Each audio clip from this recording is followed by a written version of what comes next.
Luto na naman tayo.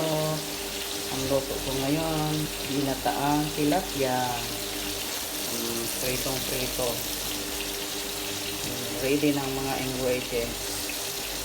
Coconut milk, ginataang tilapia, ginataang patapatis.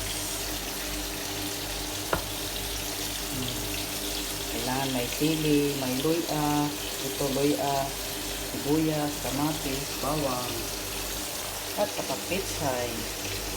Ito ang mga luto ko ngayong araw. Pangtanghalian kasama na ang panghapunan.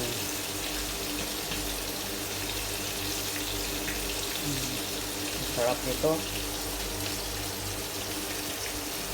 Diba? Mga gusto kayo mga matapaluto. PM nyo lang ako. I love cooking, you know. Ito ang lutong Pinoy.